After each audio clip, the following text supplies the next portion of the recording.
Muy bien, gracias. 7:15 en la mañana. Como siempre, valoro mucho los comentarios y el gran nivel de visualización que hemos tenido hasta ahora, el acompañamiento en las plataformas digitales de nuestra estación de Sonorama en Facebook, en Radio Sonorama, nuestra fanpage, en YouTube Sonorama TV, nuestra señal de radio, 103.7 FM estéreo acá en Pichincha, y otras frecuencias en varias zonas del país y en www.sonorama.com.es. Valoro los comentarios de nuestra audiencia. Entramos en materia y ampliemos la discusión sobre lo que nos deja este proceso electoral, hablando de lo político, pero también de lo jurídico. Ismael Quintana está acá con nosotros, él es jurista, constitucionalista y visita nuestra mesa de trabajo. Doctor, hoy sí no le invité en pico y placa, bienvenido. No, sí me invitó en pico y placa, Fabricio. Ah, pero, ¿en serio? Pero no ya se pudo arreglar. Ya se pudo solucionar. ¿Cómo le va mi doc? Así que bueno, buenos días, Belkis, Fabricio. Gracias por la invitación, siempre es un placer estar con ustedes y por supuesto con quienes nos están mirando y escuchando. ¿Cómo lee el resultado electoral y partamos de lo político para luego aterrizar algunos conceptos jurídicos?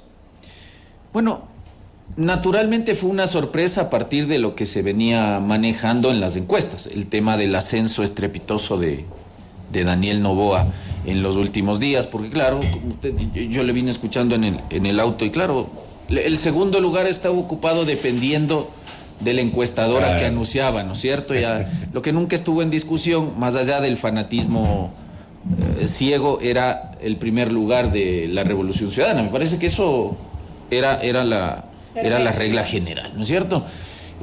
Yo realmente no sé si el tema del debate le hizo crecer de esa manera la candidatura de Noboa. Hay analistas que sostienen que eso podría haberse dado, porque se presentó con el chaleco, porque hay una mejoría notoria del candidato, incluso en su desenvolvimiento con los medios de comunicación. Si uno ve el anuncio de la candidatura de Daniel Noboa a la fase ya del debate y sus últimas intervenciones en medios de comunicación, hay una mejoría. Evidentemente hubo un media training, alguna cosa ahí de por medio, pero yo por ejemplo he visto que del domingo acá en los medios de comunicación que ha tenido, otra vez hay un bajón, pero no sé si se debe a eso. Puede ser también que se hizo un buen trabajo puerta a puerta, territorio, una buena campaña, etcétera, etcétera.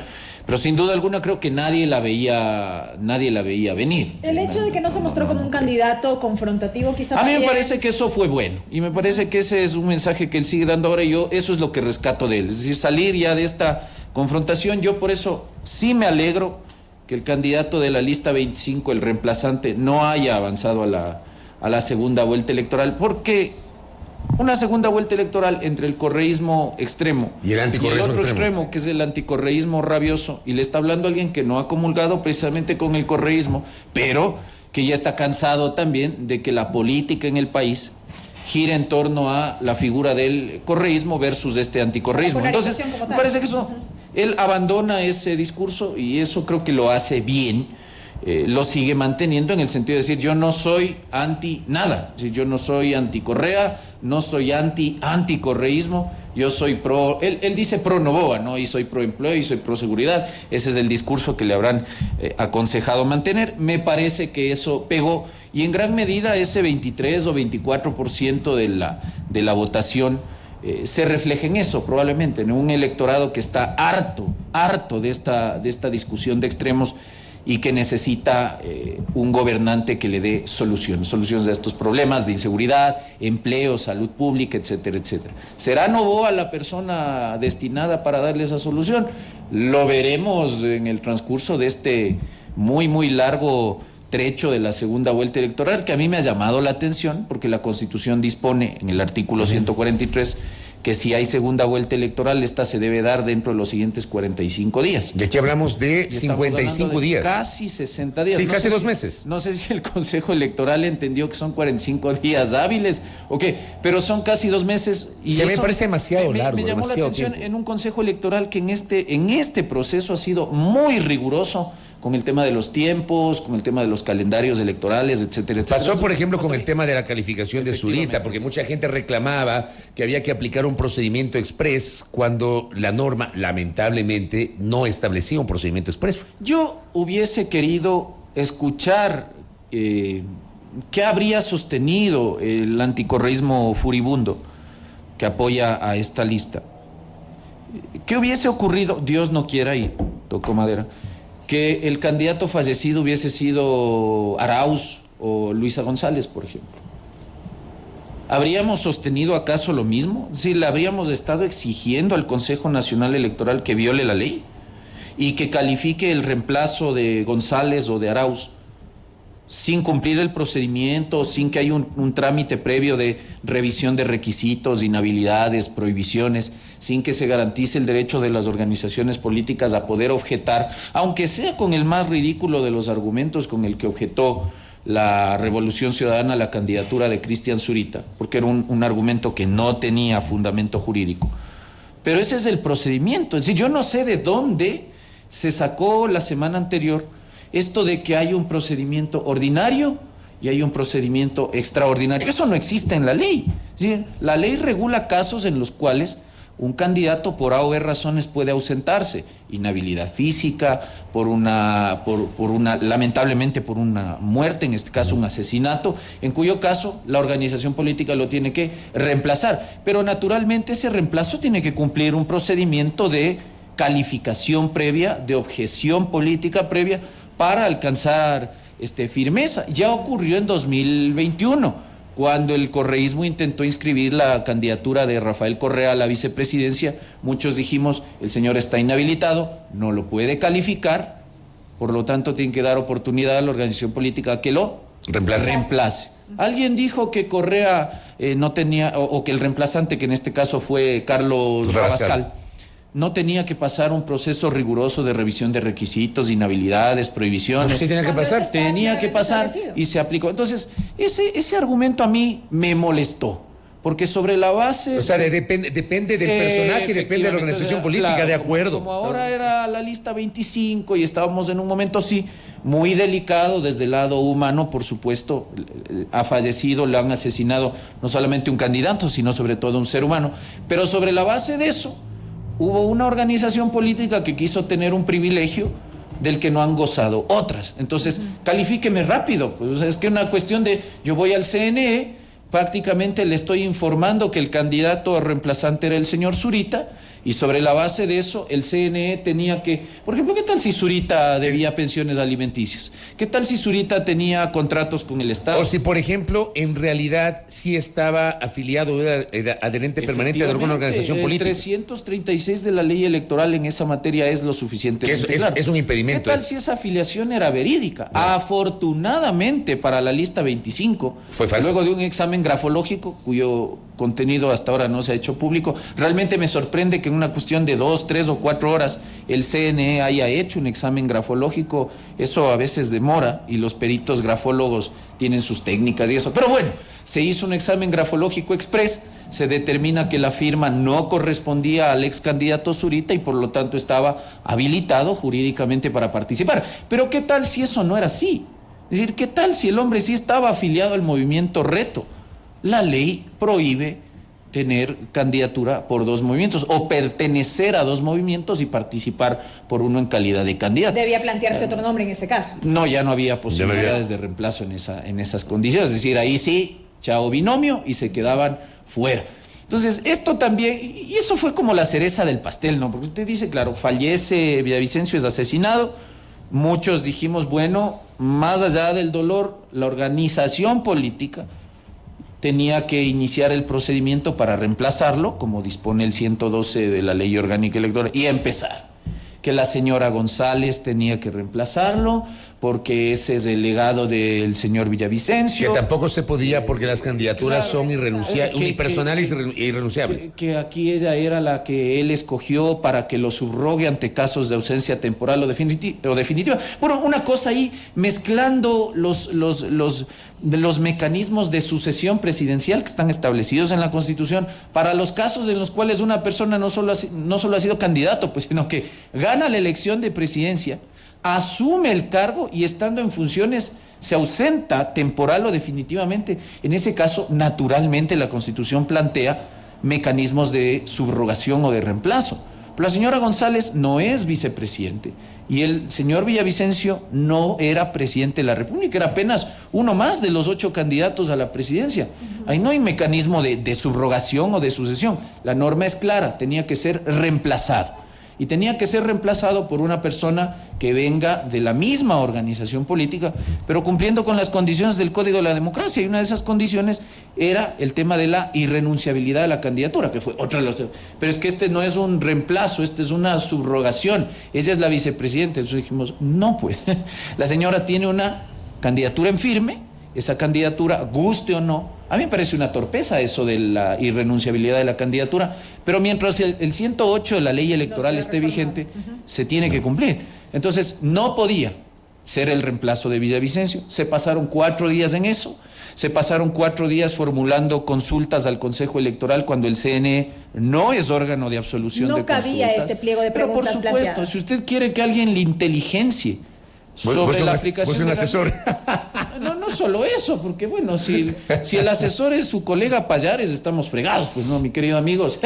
El señor que dijo apenas murió Villavicencio que el chat GPT, supuestamente la ley electoral, le había dicho que sí podía suspenderse o prorrogarse la elección. Pero si esos son los asesores, estamos fritos. Pero usted quiere absolver una duda, consígase a alguien que le haga una consulta al Procurador General del Estado para que le absuelva sus dudas sobre el sentido y el alcance de la ley orgánica electoral. El CNE no es órgano intérprete de la ley. ¿Ah? Entonces, perdimos 4 días en eso. Y luego le estábamos echando la culpa al Consejo Electoral de que no se movía con la calificación de Cristian Zurita. Entonces, ese tipo de cosas a mí no me han gustado. Y hubiese sostenido esa opinión si hubiese sido el correísmo, el asismo, el social cristianismo o en este caso el romismo villavicencismo. Doctor, quisiera pasar brevemente a otro análisis porque estas elecciones no solo se circunscribieron al ámbito presidencial y legislativo, sino que también se sometió a consulta popular los temas ligados al Yasuní y Chocó Andino. Y usted en declaraciones ya en varios medios de comunicación ha calificado como un error el mezclar la consulta con estas elecciones presidenciales. ¿Por qué? Yo creo que sí, porque nosotros, y Fabricio también lo decía hace un rato, lo escuché, nos concentramos mucho en la discusión, incluso solo de las candidaturas presidenciales, mucho más en estos últimos días a partir de lo que ocurrió lamentablemente con Fernando Villavicencio. Ni siquiera la discusión giró en torno a quiénes son los candidatos a la Asamblea Nacional, mucho menos la gente le puso atención a las consultas populares. En el caso del Distrito Metropolitano de Quito, la consulta popular del Chocó Andino, y a nivel nacional, la consulta popular del Yasuní, donde se iban a decidir temas que son importantes no solamente para estos grupos de protección del medio ambiente que han promovido estas consultas populares, sino porque van a tener, y lo vamos a ver lamentablemente, un impacto en las finanzas públicas. Y le digo esto porque el día sábado, el día viernes, yo tenía conocidos, amistades, familiares, que me preguntaban cómo mismo era la cuestión, qué se iba a preguntar, e incluso diciendo, y más o menos, ¿cómo vas a votar tú en este tema? La gente no tenía claro, Belkis. Entonces, a mí me parece que sí fue un error del Consejo Electoral haber mezclado las dos cuestiones en un proceso electoral que ya era muy atropellado, justamente porque había 90 días para que se realice la elección presidencial y parlamentaria, de ser un candado que establece la Constitución, y haber metido en ese candado de 90 días al tema de Yasuní y al tema del Chocó Andino, me pareció muy peligroso. De hecho, yo vi que Fabricio moderó uno de los debates la semana anterior, es decir, ¿qué? 3 días, 4 días del proceso. Claro, lo que pasa es que ese conversatorio tuvo un aplazamiento de casi una semana, estaba previsto para el miércoles 9, entonces, y ese día fue el asesinato de Villavicencio. Claro, entonces, un debate que ya no lo siguieron, ¿ya? Que se transmitió por las redes del CNE, no tuvo transmisión en cadena nacional ni nada de eso, y me parece que la gente fue a votar sin tener conocimiento, sin entender lo que se le estaba preguntando, al punto de que yo me he topado, ya después del día domingo, con personas que me dicen, oye, pero yo voté por el sí, porque yo quería que se mantenga, digamos, que se mantenga la actividad petrolera en el Yasuní. Pues o yo leyeron voté la por el pregunta. sí, en el caso del Chocó Andino, porque yo sí quería que se continúe haciendo actividad minera. Entonces, no, pues la pregunta era al revés. Te están preguntando si tú quieres que se mantenga el petróleo en el subsuelo del bloque 43, y lo otro era si tú quieres que se prohíba actividad minera a pequeña, gran escala y lo que sea en los territorios del Chocó Andino, Nanegalito y este tipo de cosas, ¿no es cierto? Pero la gente entendió al revés. Y claro, yo cuando me senté en la urna el domingo y empecé a leer las 4 o 5 preguntas de la papeleta relativa al Chocó Andino, preguntas confusas, preguntas ambiguas, mal redactadas. De hecho, ¿qué es el subsuelo? Desde el punto de vista constitucional, porque desde lo geológico podemos discutir. Entonces uno podría decir, a ver, ¿qué interpretación le vamos a dar a ese resultado? Porque lo que hemos aprobado es que se mantenga el petróleo y se prohíba naturalmente actividades de exploración y explotación petrolera en el subsuelo del bloque 43. Y el suelo, que es lo que está geológicamente por encima del subsuelo. Claro, ¿puede explotar?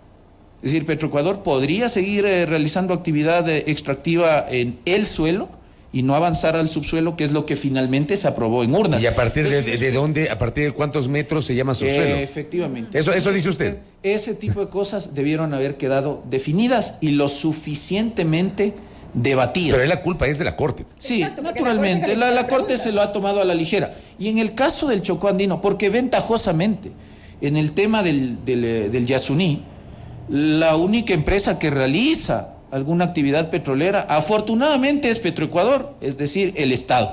Pero en el caso del Chocó Andino, allá hay inversión privada. hasta 2018 sí hay vigentes más o menos 15, 17 proyectos mineros con títulos mineros que van a entrar en una discusión, porque sí, cierto es que... Eso le iba a preguntar. A ver, esos proyectos, los que están ya con los títulos y en ejecución, ¿se mantienen y esto rige para futuros proyectos o qué pasa con los actuales?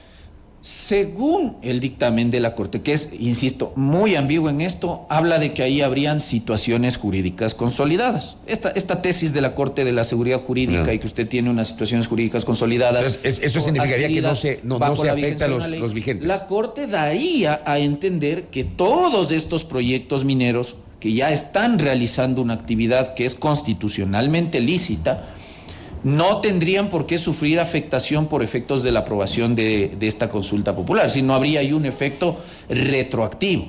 Deberían seguir ejerciendo sus títulos mineros en la fase en la que corresponde, es decir, exploración, explotación, etcétera, etcétera. Y aplicaría para nuevos Aplica a proyectos. futuro. Quiere decir que una vez que se publiquen los resultados en el registro oficial, de ahí en adelante ya el Estado ecuatoriano, que es constitucionalmente el que se encarga de regular, controlar y administrar esta clase de recursos naturales, no podría otorgar concesiones en esas áreas. Pero podemos Ahora, garantizar que esto se va a dar en efecto. Así no, como se plantea, yo no le puedo necesariamente. garantizar, porque después de esto ya hay voceros de estos colectivos que promovieron esta consulta popular, que sostienen que le van a pedir a la Corte Constitucional una nueva interpretación, no sé bajo qué procedimiento ni qué tipo de acción, ya no habría, para que determine que, por ejemplo, si es que usted es uno de estos 17 proyectos mineros y está en fase de explotación, de exploración, ya no puede avanzar a la fase de explotación porque la consulta popular habría prohibido la actividad minera. Entonces,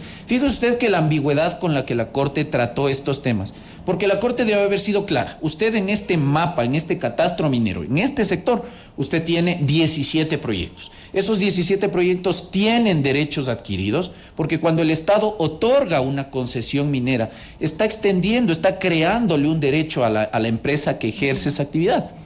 Y esos derechos generalmente van entre 15, 20, 30 años, porque la actividad minera demora muchos años. Las fases de exploración son largas y las fases de explotación también. Entonces, cuando hay una concesión, hay un derecho que se está creando por parte del Estado.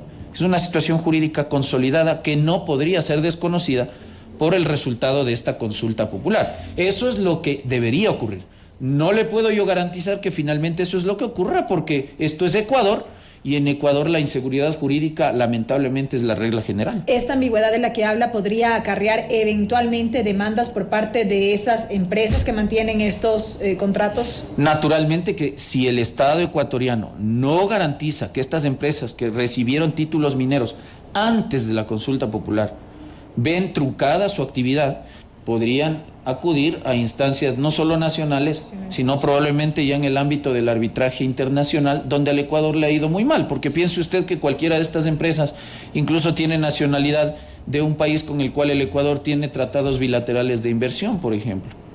Y entonces en ese caso acuden al arbitraje y adivine a quienes nos toca luego pagar esas reparaciones económicas. A usted, a mí, a quienes nos están escuchando, a Fabricio, con la platita que nosotros sacamos de nuestro bolsillo para pagar impuestos. Oiga, doctor. Entonces, esto no era chistoso, porque fíjese usted el impacto que podría tener, no solamente en la economía nuestra, sino en general en el interés público y en las finanzas públicas. Yo no voy a meter aquí a especular ni me voy a hacer el todólogo, para eso están los economistas, los analistas petroleros y todo este tema. Pero los números que se han soltado por parte de algunos analistas sí son preocupantes, ¿no? Y esta pelotita, usted se le está pasando o a la señora González, me refiero a la señora González que sí está en segunda vuelta, y o al señor Noboa, porque les va a tocar ver cómo solucionan este huequito fiscal que nos está dejando. Oiga, doctor, le envío un abrazo al doctor Carlos de Tomaso, que está en sintonía, escuchando esta conversación con Ismael Quintana. Y me dice, hay que hacer notar otra cosa. Y revisando la papeleta de la pregunta de la consulta del Yasuní, dice: ¿está usted de acuerdo con que el gobierno ecuatoriano mantenga el crudo del ITT, conocido como Bloque 43, indefinidamente bajo el subsuelo?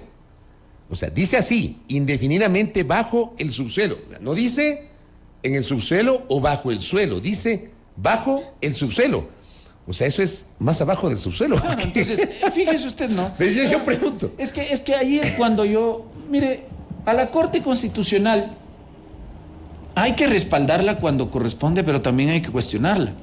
Me parece que en estas decisiones sobre los temas de medio ambiente y que van finalmente en contra de estas dos actividades, minería y petróleo, la Corte se ha dejado llevar por su apasionamiento ideológico. Y eso le llevó a tomar una decisión, a mi modo de ver, apresurada. Porque en otros casos, si usted revisa el historial de dictámenes de consulta popular, primero la Corte suele ser muy mezquina, es decir, no es que todos los días es Navidad en la Corte y le sueltan un dictamen favorable para convocarse a una consulta popular. Si no, pregúntele al presidente Lasso. Entonces, la Corte no puntualizó y ha sido muy rigurosa en otros casos. La Corte le machetea la pregunta, le modifica, le aclara, le quita, le agrega palabras, esto por aquí por allá, en aplicación de esto que la Corte ha denominado, porque así establece la Ley de Garantías Jurisdiccionales, la garantía de la libertad del elector.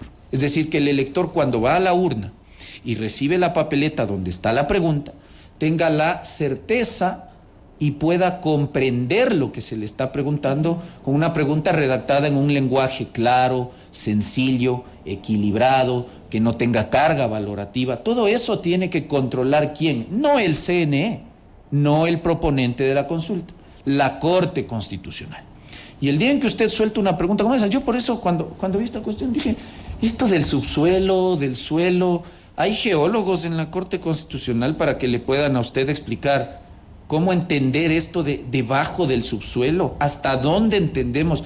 Porque a mí me hubiese gustado que en el proceso de discusión, de debate en la Corte de esta consulta popular, se convoque pues a las audiencias, a expertos en esta materia, pues no solamente expertos ambientalistas y de personas que conocen el territorio del Yasuní, sino además a gente que le puede explicar técnicamente desde cuándo empieza el suelo hasta dónde llega, desde cuándo empieza el subsuelo hasta dónde llega, para efectos de tener claridad de la pregunta. Entonces, ¿vamos a tener problemas con esto? Mis queridos amigos, les aseguro que los vamos a tener. Oiga, doctor, dos cositas finales en honor al tiempo y se me van a quedar un montón de temas, tenía un montón de preguntas para hacerle, pero en realidad la charla está muy interesante. A ver, hay dos provincias en las cuales ganó el no. Orellana es una de ellas. ¿Dónde está el ITT? Ya, el tema es, y el ministro de Energía ha hecho una declaración que la publica Diario El Universo. El ministro Santos ha dicho, al Ministerio de Energía le preocupa el aspecto legal de la consulta del Yasuní porque en Orellana se decidió que continúe la explotación del campo.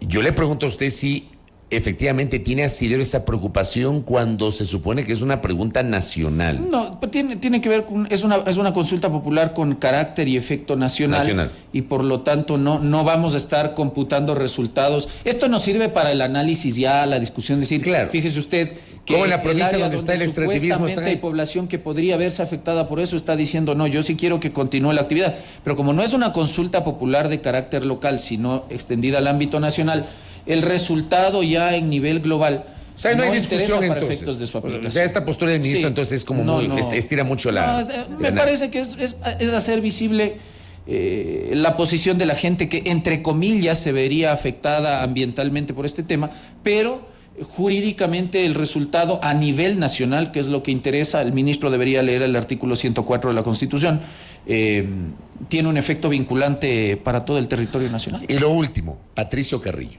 A ver, para mí nunca hubo dudas, no sé cuál es su criterio, pero para mí nunca hubo una duda sobre la discusión respecto si podía o no ser candidato, porque él goza de sus derechos de participación, de sus derechos políticos, no es que está inhabilitado o suspendido sus derechos políticos. Pero, y por eso fue candidato, o sea, yo estoy de acuerdo y lo dije en su momento con la decisión de la función electoral de calificar esa candidatura. El problema viene ahora que ha ganado. Entonces el hombre encabeza la lista nacional e inclusive, como es la segunda lista más votada, y él es la cabeza de esa lista, él inclusive debería ser el subdirector de la sesión de instalación de la Asamblea Nacional cuando se posesione, porque eso dice la norma, la ley orgánica de la función legislativa. Mi pregunta es, ¿puede o no puede asumir la curul? Porque, y eso es facilito ver en la página web del Ministerio de Trabajo, él tiene un impedimento para ocupar cargo público porque fue censurado por la Asamblea Nacional. ¿Qué pasa ahí, doctor? Con eso cierro. Verá, como esta lista cree que debe tener privilegios por encima de la ley, me refiero a la lista 25, lo digo con mucho respeto, pero los dueños de ese partido político nacieron del correísmo, me refiero a la señora Romo, al señor Roldán y compañía. ¿Y por qué le digo esto? Por una razón. Porque ellos, siendo asambleístas, no solamente de la constituyente de Montecristi, sino luego en el congresillo que se llamó luego la Asamblea Nacional en el año 2009, pusieron en vigencia un montón de normas, un montón. ¿Ya? Entre otras, la ley orgánica electoral, la ley orgánica de la función legislativa. Entonces, entiendo que es gente que conoce la normativa y conocen que a partir de la Constitución de 2008, que ellos mismos hicieron, se eliminó esta distinción entre dignatarios de elección popular y funcionarios públicos, que sí estaba pues vigente en la Constitución del 98. La de 2008 ya no hace esa distinción. En el 229 indica que es servidor público toda persona que bajo cualquier título, denominación, cargo, jerarquía, trabaja en el sector presta público, sus servicios laborales. sea dignatario de elección popular o sea no. presidente de la República, sea director jurídico de alguna institución, funcionario de libre nombramiento y remoción, con contrato ocasional, sea conserje de una institución, usted es servidor público. El asambleísta o la persona que ejerce el cargo de asambleísta es servidor público. Más allá de la ¿Ya? elección popular. Efectivamente, no importa el origen, eso dice la Constitución. Porque eso es lo que alega. ¿Por qué le digo esto? Porque entonces, como hemos unificado ese régimen, usted no tiene esta distinción que ha dicho la señora Romo que existe, que es que esa prohibición del 85, inciso tercero, de la Ley Orgánica de la Función Legislativa, que ya le voy a explicar cuál es, no le aplicaría a Patricio Carrillo, porque Patricio Carrillo no estaría ejerciendo cargo público, sino dignidad de elección popular. Correcto. Bueno, habría que hacerle retornar a las clases de Derecho Constitucional a la exministra, lo digo con mucho aprecio también, pero francamente esa clase de argumentos para tratar de tener privilegios sobre la ley, a mí no me gustan. Desde 2020, en que se reformó la Ley Orgánica de la Función Legislativa, nosotros retomamos una muy vieja norma que la tuvimos en la muy antigua Ley de la Función Legislativa del año 92, que era el efecto jurídico de la censura. Originalmente, la ley de 2009 de la Función Legislativa no establecía un efecto jurídico de la censura en materia de juicio político, es decir, quien fuese solamente censurado, pero no destituido de un juicio político, como es el caso de un ministro de Estado, no tenía efecto jurídico, ¿ya? Pero nos dimos cuenta afortunadamente de ese error y en 2020 se retoma la norma que indica que cuando ocurre la censura y la destitución en el juicio político, usted tiene una inhabilitación. ¿Para qué? Para desempeñar cargo en el sector público durante los siguientes 2 años contados a partir de esa censura y destitución. Norma del 2020 que entró a regir en 2021. ¿Cuándo se le sigue el juicio político al exministro Carrillo? En 2022, casi hace un año. Sí, en febrero. Exacto, ya. Es decir, cuando ya estaba en vigencia. No miento, este reformado. año. No, este año. Este año, fue en ¿Este enero. año? Sí. Ya. Él renuncia en septiembre luego del femicidio de María Belén Bernal, Sí, cierto, y lo es enjuician políticamente peor en enero, todavía. febrero. Entonces, Sí, claro. el juicio político al ministro o al exministro Carrillo, hoy posiblemente Asambleísta. ex asambleísta electo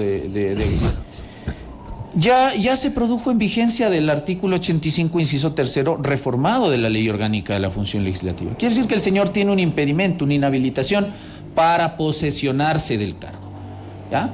Entonces, lo que va a ocurrir, o lo que debería ocurrir, es que el Consejo Electoral no le puede entregar credenciales, tendrá que entregarle las credenciales a la asambleísta, a la candidata asambleísta alterna de Patricio Carrillo, quien será la que jurídicamente deba tomar posesión del cargo. A mí me parece que la cuestión es diáfana en esto, es decir, no creo que deberíamos entrar en esta discusión. ¿Por qué yo creo que no debería calificarse a una persona en estas condiciones para una candidatura? Porque es mentirle al electorado. Usted me está bypaseando la norma, porque a la larga me está auspiciando una candidatura que a todas luces no va a poder llegar al puerto que se debe llegar, que es finalmente ganar la elección, pero también poder ejercer el cargo. Entonces, resulta que acá hemos pagado con nuestra plata una promoción electoral de una persona que se sabía, desde que se produjo la moción de censura y destitución, que no podía ejercer de aquí en los siguientes 2 años cargo en el sector público. Correcto, doctor. Queda clara su postura. Gracias por el tiempo. Muy amable. Ismael Quintana, interesante charla hablando sobre las derivaciones jurídicas de la elección. 7:46.